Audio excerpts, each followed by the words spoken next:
नमस्कार। सोयाबीन में खरपतवार एक बहुत बड़ा सरदर्द बना हुआ है और किसानों के दो बड़े क्वेश्चन आते हैं। एक ये कि साहब जहाँ नोक्सियस वीड जैसे कि मोथा, बोकनी या कह दो दूब, इनकी समस्या है, वहाँ कोई भी मार्केट में उपलब्ध एक खरपतवारनाशी, चाहे वो आयरिश, पटेला, फिजीफ्लेक्स, साकेत कोई भी हो, वो अकेला एक खरपतवारनाशी खरपतवारों को कंट्रोल करने में प्रभावी नहीं है। एक बार खरपतवार थोड़े बैठते हैं, उसके बाद में वापस चाल पकड़ लेते हैं।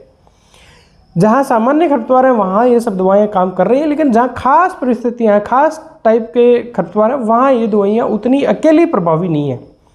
और दूसरा प्रश्न ये है कि साहब सोयाबीन फूलों के ऊपर आ गई है, अब कौन सा खरपतवारनाशी स्प्रे करें जो फसल के लिए सेफ हो, फूलों पे कोई नुकसान नहीं हो।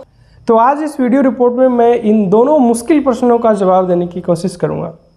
किसान भाइयों, एज ए एक्सपर्ट मैं मानता हूं कि जो इस बंगाली इलाज पे हम चल रहे हैं सोयाबीन में, सामान्य मैं खेतों की बात नहीं कर रहा, जहां ज़्यादा खरपतवारों की समस्या, जो खरपतवार कंट्रोल नहीं हो रहे, उनकी मैं बात कर रहा हूँ। जहां हम बंगाली इलाज पे जा रहे हैं, जैसे परशूट के अंदर हाफ डोज हमने आयरिश की मिला दी, परशूट के अंदर हाफ डोज हमने फिजीफ्लेक्स मिला दिया, या परशूट में एजिल मिला दिया और क्लोबिन की डिब्बी मिला दी, या आयरिश परशूट में हमने बासाग्राम मिला दिया, ये बहुत ठीक नहीं है।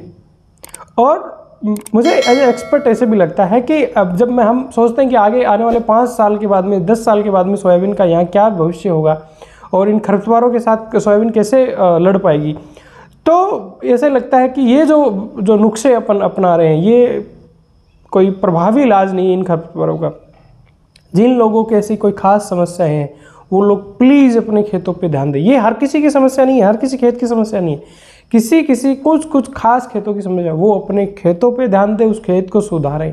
चाहे 2 साल सोयाबीन छोड़ना पड़े तो छोड़ दें, या उसमें गर्मियों में गहरी जुताई करें, या जो और भी मैनेजमेंट प्रैक्टिसेस हो सकती हैं उन पे हम जाएं। और सोयाबीन में आज भी इन खरपतवारनाशी दवाओं से कोई कंप्लीट इलाज नहीं है और कल भी नहीं होगा। तो इसके लिए मुझे ये लगता है कि हम मैकेनिकल पे जाएं तो वो बेस्ट है। आज की परिस्थिति में मैं कहूँ आप आदमियों से निकला लो, वो संभव नहीं है कम्प्लीटली, क्योंकि इतने महंगे हैं, लेबर अवेलेबिलिटी नहीं है, और जो भारी ज़मीनें हैं उनमें बारिश होती रहती है, संभव नहीं। पर आप मैकेनिकल पे जा सकते हो। आपको इसके लिए सबसे पहले ये करना पड़ेगा, आपको 1 फीट स्पेसिंग पे आना पड़ेगा, यानी कि 12 इंच के आसपास स्पेसिंग पे आना पड़ेगा। चाहे उसके बाद में आप बाइक के जुगाड़ बनाओ, या फिर ट्रैक्टर के पीछे पतले टायर ट्रैक्टर के लगाइए, उसका कोई जुगाड़ बनाओ, डोरा कुल्पा जो भी आप लगा के, इस जुगाड़ लगा के सोयाबीन में मैकेनिकल खरपतवारों कंट्रोल पे आ पाएंगे, तभी इस टाइप की प्रॉब्लम से हम निजात पा सकते हैं। और एक चीज़ तो सीधी समझ में आती है कि इतनी कम ड्यूरेशन की 80-90 दिन की ड्यूरेशन की वेराइटियाँ हैं, JS 20, 34, JS 95, 60, इनमें हम खड़ी फसल में 25-30 दिन पे एक स्प्रे कर देते हैं, 35-40 पे फूलों पे स्प्रे कर देते हैं, तो इनका प्रोडक्शन कहाँ आएगा। और मोटा मोटी बहुत बड़ी केमिस्ट्री नहीं है। आप खुद अपने खेत पे एक्सपेरिमेंट करें कि यही वैरायटी बोलें आप, उसमें हाथ से खरपतवार निकाल दें प्लॉट में, और बाकी 2 बार आप जो खरपतवारनाशी हम स्प्रे कर रहे हैं वो कर दें, और आप खुद रिजल्ट देखेंगे कि जहां आपकी ये 1.25 फीट के आसपास सोयाबीन रह रही है, वही सोयाबीन आपके 1.5 से 2 फीट की हाइट की हो जाएगी। और आप देखिए मध्य प्रदेश के कुछ एरिया में जो किसान बहुत कम खरपतवारनाशी दवाओं का स्प्रे करते हैं, मैकेनिकल वीड कंट्रोल करते हैं, या झालावाड़ के कुछ पॉकेट्स में ऐसे किसान हैं, तो उनकी सोयाबीन की हाइट भी अलग मिलेगी, चमक भी अलग मिलेगी, और उनका उत्पादन भी अलग मिलेगा। लेकिन इस बात से भी हम नकार नहीं सकते कि कई बार वास्तव में ऐसी परिस्थितियां बन जाती हैं कि जिसमें अपने समझ में नहीं आता क्या करें, तो ऐसी परिस्थितियों में आप इन बंगाली इलाजों पे जा सकते हो।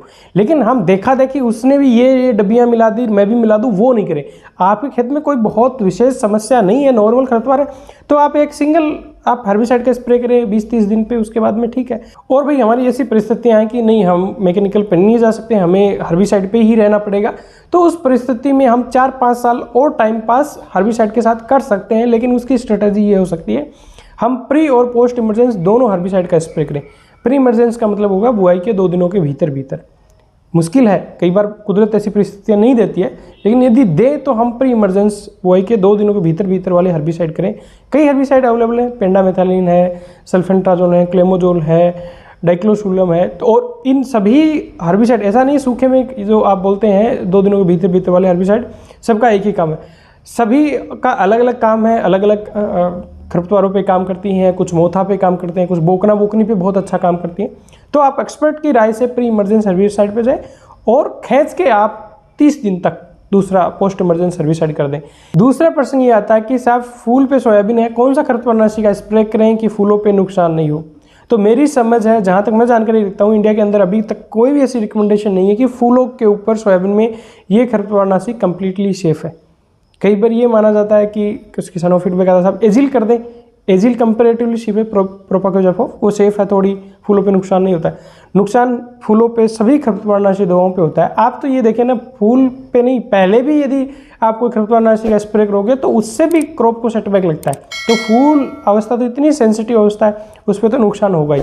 हाँ भाई, ऐसी परिस्थिति है कि लेबल लगा नहीं सकते और इतने ज़्यादा खरपतवार हैं कि यदि मैंने कुछ एक्शन नहीं लिया तो मैं इसमें कंबाइन लाने लायक ही नहीं हूँ, मतलब 40 किलो बीघा की सोयाबीन नहीं निकलेगी। तो उस परिस्थिति में आप इन नुस्खों पे जा सकते हो, लेकिन वो कहीं भी अनुशंसित नहीं है। अब हो सकता है उसमें बहुत इनिशियल स्टेज में कोई फूल आ रहा है, आपने उसमें ऐसी कोई दवा का स्प्रे कर दिया और आपका कचरा वो कंट्रोल हो गया, और फिर यदि उसमें से या तो कुछ फूल मरे नहीं, उसमें फर्टिलाइजेशन हो गया, या फिर ये भी हो सकता है कि बाद में कोई फ्लोरिंग हो जाए, आपको प्रोडक्शन मिल जाए। लेकिन कंप्लीटली कोई भी खरपतवारनाशी फूलों के ऊपर सेफ नहीं है। बेहतर है कि आप बंदे लगा के, लेबल लगा के ही उस खरपतवार को निकालें। एक 40-45 दिन के बाद में सोयाबीन में यदि खरपतवार हैं भी तो आपको बहुत ज़्यादा चिंतित होने की मेरे हिसाब से ज़रूरत नहीं है, क्योंकि यदि 40-45 दिन के बाद में खरपतवार हैं तो उनसे कोई बहुत बड़ा आर्थिक नुकसान नहीं होने वाला। लेकिन हाँ, कंबाइन हार्वेस्टिंग जहाँ कराते हो, सिलोस या सफ़ेद मुर्गा जैसे यदि खरपतवार उसमें है तो कंबाइन हार्वेस्टिंग में दिक्कत आ सकती है, प्रोड्यूस की क्वालिटी भी ख़राब हो सकती है।